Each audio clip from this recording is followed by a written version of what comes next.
This is a picture of me lying in a hospital bed.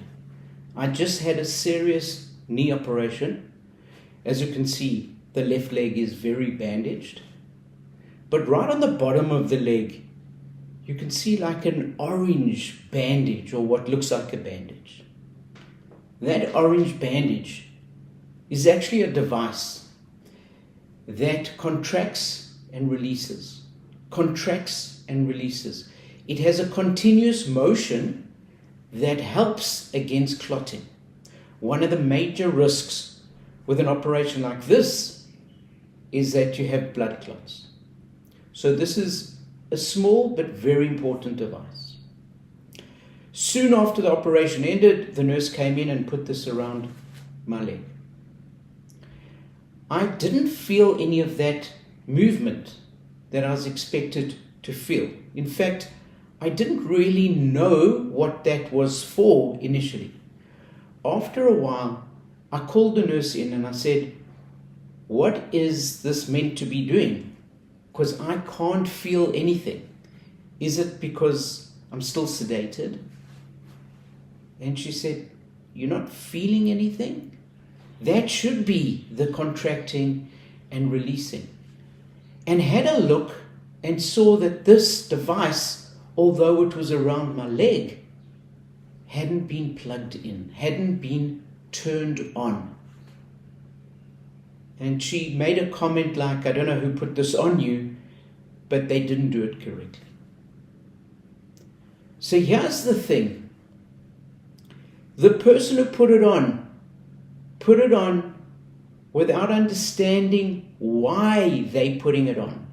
If they understood the reason, they would have turned it on. If they understood the massive consequence potentially of him not turning it on, that this is very crucial to the whole operation, they would have made sure that they turned it on. So first of all, maybe they didn't get the right training.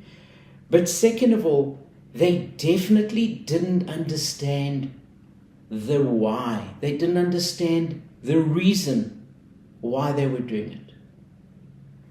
And that made me think around different things. Do we always understand the why we are doing things? In business, we often do things without realizing why. What are we trying to achieve? What's our main goal? Simon Sinek recently came up with a concept that he called the golden circle. And in the golden circle, right in the middle, is the why. And he said you've got to start with the why. Not the what or the how, but the why. Why are you doing it? And the moment you understand the why, the rest should follow. You know, there's a lovely story about three men on a roof. And they on the roof of a brand new church, and they're building this church. And they went to the first guy and they said to him, "What are you doing?" And he said, "I'm hammering a nail into wood." And they went to the second guy and they said, "What are you doing?" And he said, "I'm building a roof." And they went to the third guy and said to him, "What are you doing?" And he says, "I'm building a church."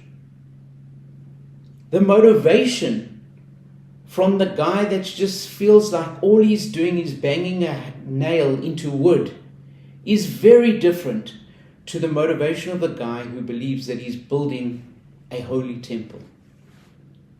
So understand not just what you're doing, but why you're doing it. What is the bigger picture? I'm David Zeidel, and these are just some of the random thoughts of a business school lecturer. If you want to see more videos like this, please hit the subscribe button below.